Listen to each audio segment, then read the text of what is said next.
I have flown to northern Spain to spend the day with Ashleigh Moolman-Pasio. She is one of the best female cyclists in the world. But I'm going to peel back the layers and find out what makes Ashleigh tick. Oh, it's good. If you're talking, you're not going hard enough. Oh, there we go. Come on, Hank. Oh, I have way too much scramble day. Give me a break.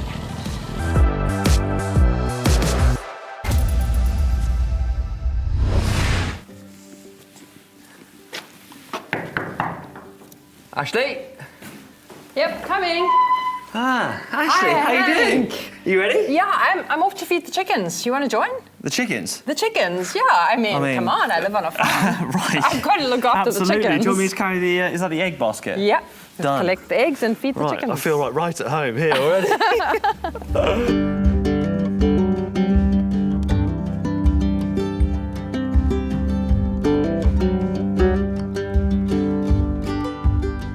So why Girona? Why Spain? You're originally from South Africa, born and bred. So why have you decided that this is going to be the place you're not only going to train at, but live at and will set up shop? Yeah, well, I mean, pro cycling is really in Europe.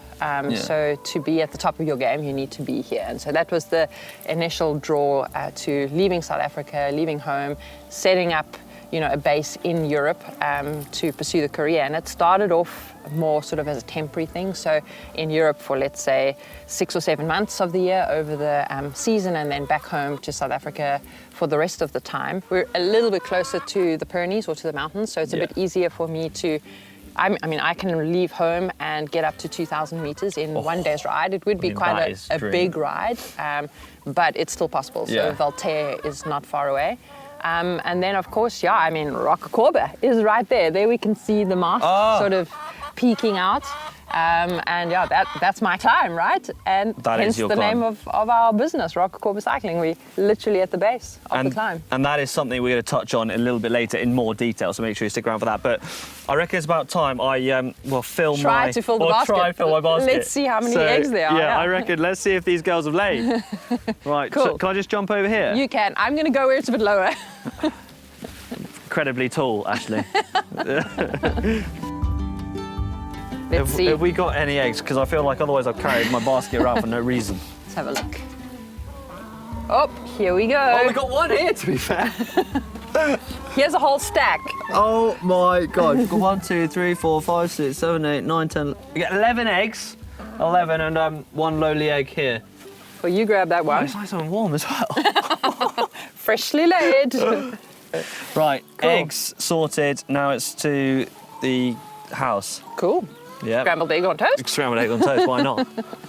With the hens full of chicken feed and 14 eggs to take to the chef, I think it's about time we start to check out this insane cycling pad. I mean, this place is amazing. Yeah, welcome to Rocacorba Cycling Wow. This is a proper cycling heaven, isn't it? Again. It is indeed. Eggs, what do you want me to do with them? Because I can't carry them around with me all day. Well, Ryan, this is Ryan, our chef. Hi, buddy. How's it going? I'm good, thank you. So, You guys went for some egg shopping in the... literally, hens did well. Hens did well. Hens did well, Yeah. perfect. Would you mind making us some eggs on toast? Absolutely. I'll make you some scrambled eggs on toast, some avo, some potatoes. This sounds like your perfect, pre-ride snack. Perfect pre-ride snack, exactly. Ideal. Perfect, well, let's get cracking. Thanks, Ryan. Thanks. Well, we'll see you in a minute, and I want to take a look at this because we have got a whole host of cycling.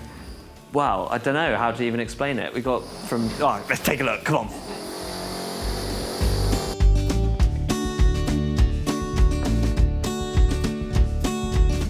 So, Ashleigh, first thing I kind of drawn to in here, it has to be this Rocacorba, which I'm guessing is a nod to the climb. Exactly. And Ryan's saying you've kind of set up a business here. So tell us a little bit more about what's going on and a bit about the business as well. Yeah. So, as you say, Rocacorba is a climb. It's a climb that from the onset, when I moved to Banyoles, I used really regularly for my interval training. So I'm probably on it twice a week. I know just about every crack in the road, I suppose. And I am the queen of the mountain. That's the one It's that so I'm true. really protective of. Like What do you do it in? 29? 29.50, I think it is. So, Okay. yeah. Well, hold on then, because we are going to be going up that climb to Yeah. see if Ashleigh can But then- beat it. Yeah. Yeah. No, I don't know about that today. But yeah, as I said, the memorabilia. So once you've done the climb, you can take a t-shirt home, cycling kit home, a cycling bag, you know, Yeah. a mug. It's just nice But to have not the memories. the trophies. And I just spotted in the corner of my eye a few rainbow stripes and a few national memorabilia. So I think we should next just look at your memorabilia that I guess your guests can't take away. Nope. we like to keep Yeah. them here on show. They are special memories. Yeah. But yeah, I like to obviously, you know, share them with, Right. with the rest of the world. Come on, guys, check out this.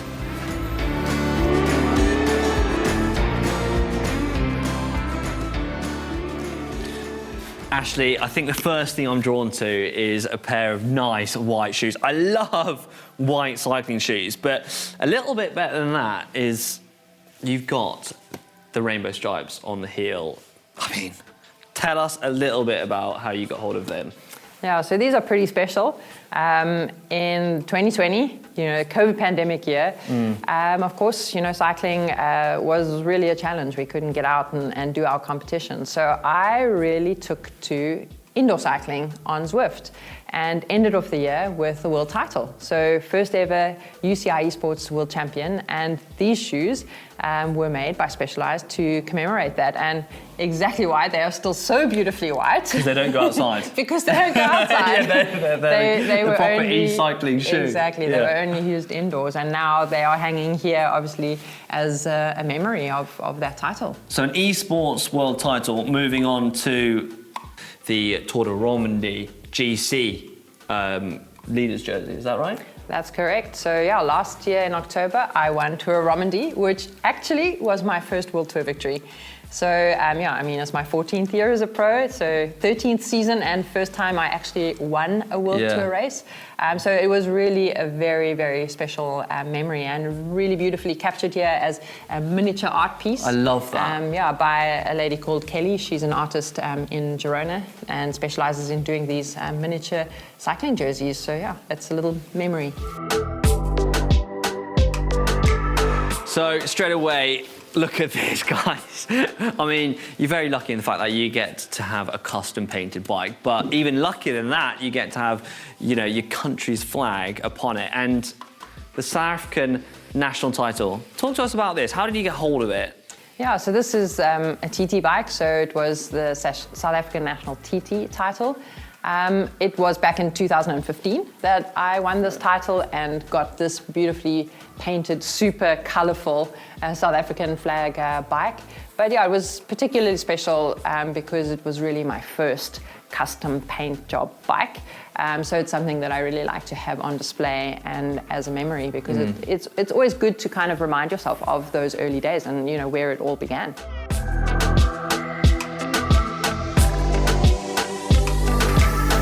This is the shower room. The bike store. Wow. Bike storage. The workshop. The washroom. Phew! And the coffee den. I mean, this is perfect, isn't it, Ashleigh? Yeah, I have to say, I have a good life. Oh, you do. But what we are missing is... Bigs. Thanks, Ryan. God, the hens did a good job, Ryan. They did a really good job. They did, that's Really good plenty. job. They also got us some toast, Oh my... tomatoes, got some avocado. Ashleigh, do all pro cyclists get looked after like this? I don't know, but I think I'm pretty spoiled. Yeah, I think you're pretty special. Yeah. I guess the one thing we are missing, though, is a pre-ride brew. And... The coffee machine's right here. Yeah. I have to be honest, my husband Carl is a much better barista than I am, so... Oh, we got a barista as well. Carl.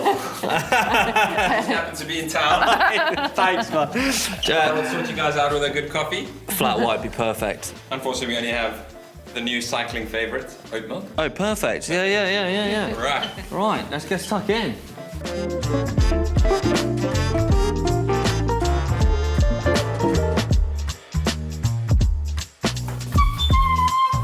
full up on fresh eggs, kindly donated from the hens, it's then time to get out on the bikes. How good is Ashleigh? I think I'm about to find out.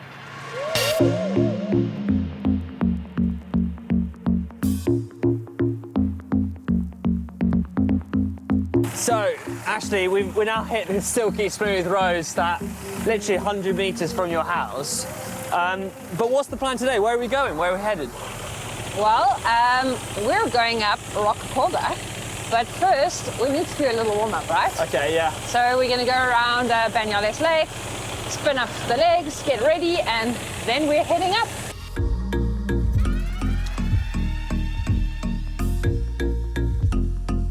So Ashleigh, I think this puts it into perspective because literally that is the Pyrenees. Exactly, it is. And do you go up there a lot? Yeah, so I go up for altitude training, usually in preparation for the Tour de France fun in July. So probably towards the end of June, I'll be heading up that way. And yeah, I mean, in terms of riding, of course, it's also possible for me to ride from home to 2,000 meters at Belter and back home again. It would be a big day, but yeah, it's possible. And for a cyclist and a climber, like how important is that, being able to reach climbs that you would actually kind of ride on at the Tour or the Giro or any of those big Grand Tours? Yeah, of course, it's really important to spend time on the big climbs to prepare for those races. I mean, now, of course, the focus is more on explosivity for the classics, but come May, it all shifts. And then the more time I can spend on the long mountain passes, the better. Wow, it just looks so intimidating, but so tempting at the same time. Yeah, it's really beautiful out there. And yeah, this time, Tour de France Fun with Eclipse comes into the Pyrenees. So I'm really close to doing recons. Wow, that's perfect. And we're heading straight. We're heading straight, which is taking us to the famous climb. You know, the climb that Ashleigh knows more about than anyone else on the planet. And that is Rocacorba.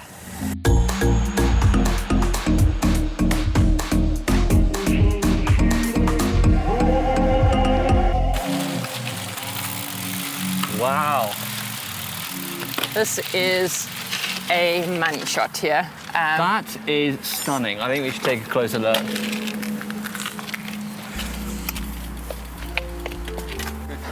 So talk to me about this, because we've kind of skirted around the outside of the lake.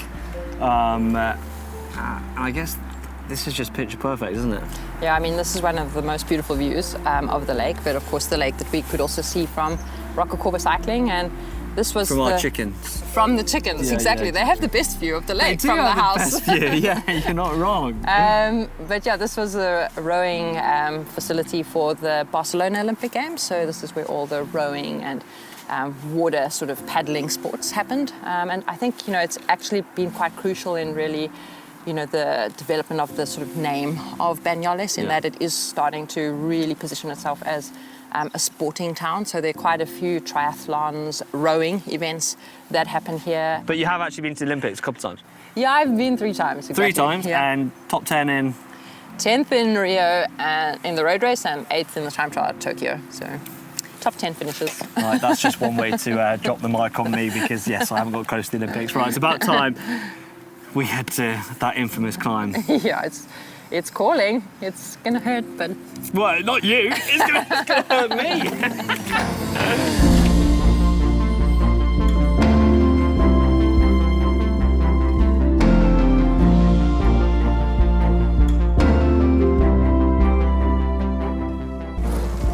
So Ashleigh, you got me on the ropes a little bit, so I'm going to slow you down a bit.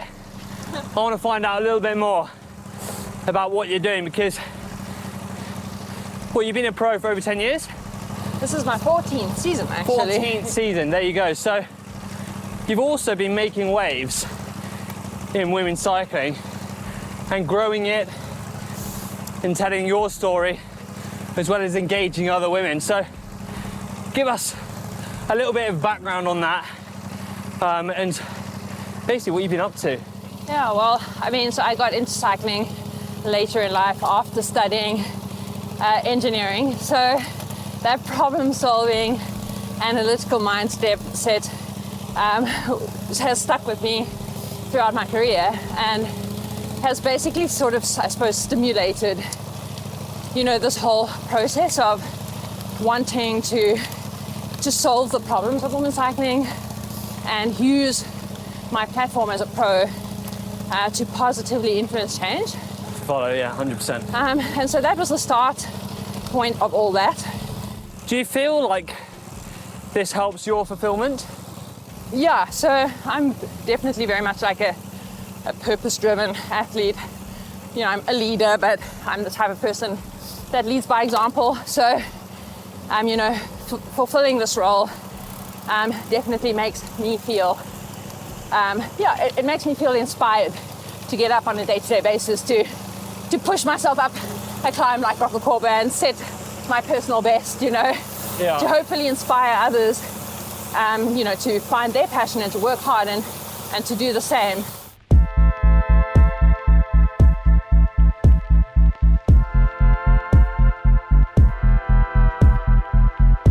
I've got to say, it's been pretty amazing to just hang on to a climber like Ashleigh's wheel. And you can kind of just tell how easy it is for her just to bounce up this climb. And I'm kind of churning along behind.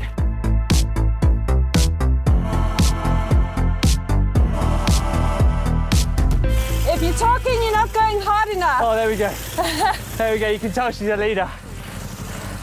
Through the snow. Now this is quite unique.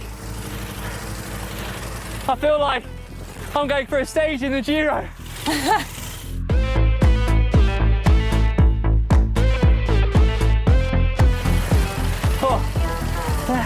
Yeah, take it easy now. We're in the Alps. Oh, bloody hell. Oh, bloody hell.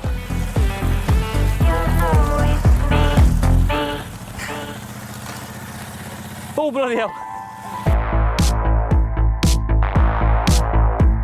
Guys, she's world tour. Give me a break. Come on, Hank. Oh, I have way too much scrambled egg. I'm waiting. Good job. Oh, cheers, Ash. Yeah, that was super good at this. Good job. Nice, that was And there we go, the lake again. Holy macaroni. And the sea. You can see Oh all my the God. way out to the sea. Right, let me get my breath back. And then I want to tell you something.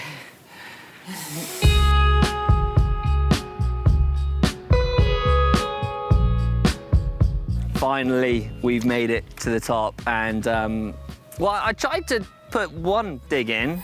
I just didn't. I could just, you know, secure. I can secure it. Yeah, exactly. But luckily, we made it to the top, and you didn't have to wait too long. But you've done that climb. You're queen of the mountain. Like technically, you pretty much own this mountain. Like Rocacorba, Ashleigh, Rocacorba. Was that something that you always wanted to get? Was the Strava time, you know, a goal for you? You know, in the COVID pandemic, being locked inside for 5 weeks just at the base of Rocacorba, and all of those kilometers that I did on Zwift, and then coming outside to see the summit of Rocacorba from my backyard, that became kind of my like motivation. And I suppose because we were starved of competition, as soon as the lockdown ended, This became your goalpost. this was my goalpost. So literally the very first day that we could ride outdoors, I made it my mission to race up Rocacorba and to better my time. And on that day, I set 32 minutes.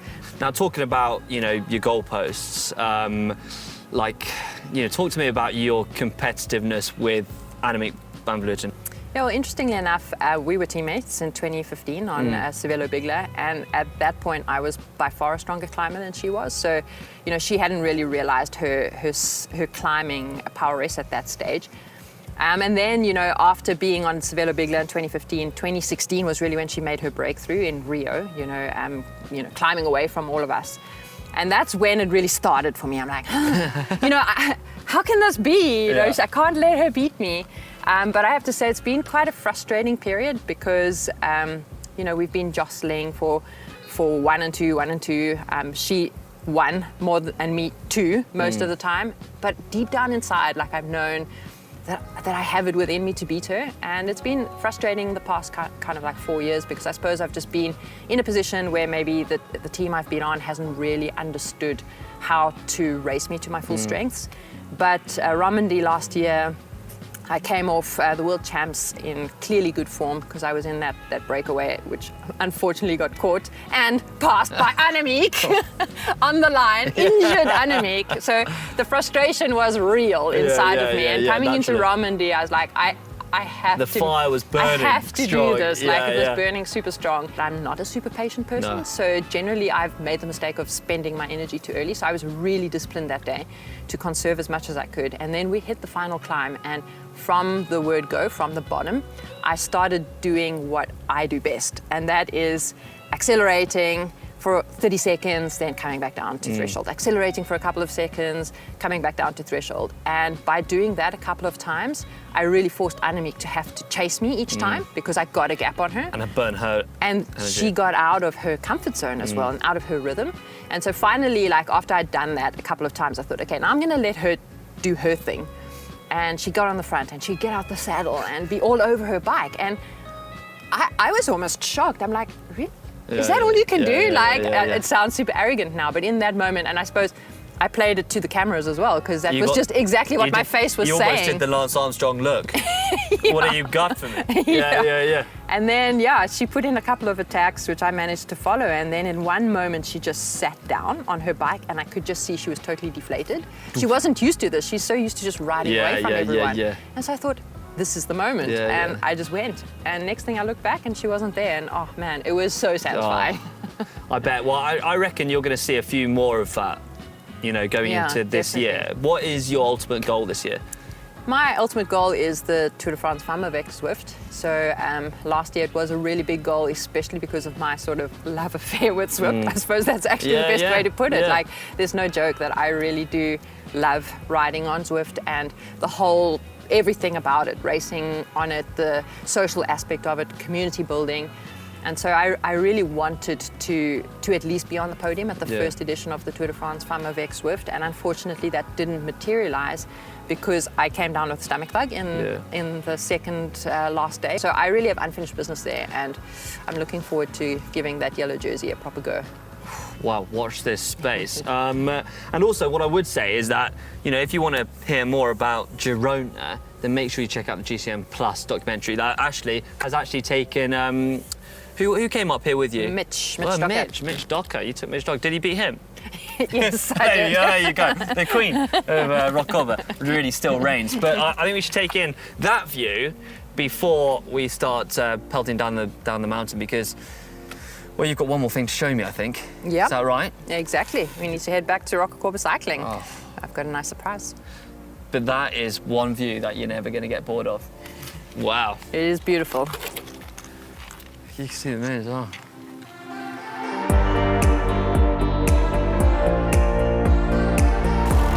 And down we go. Rocacorba, you're done.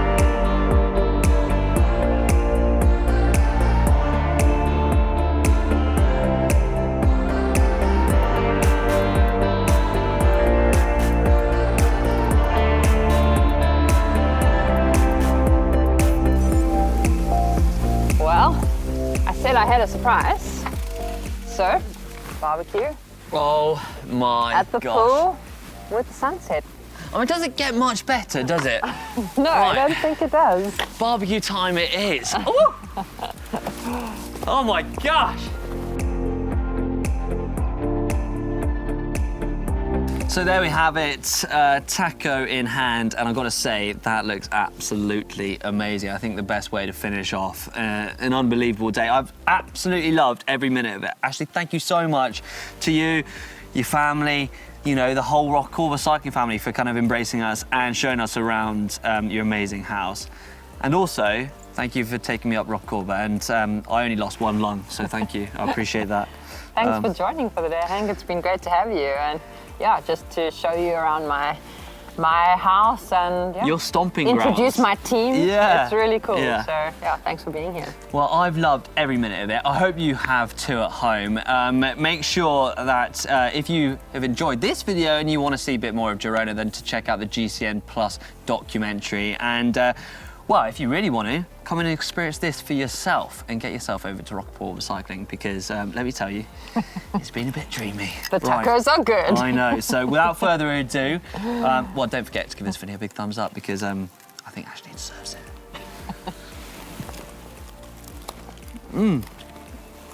You're right. That's good. Yeah, mine's better than yours.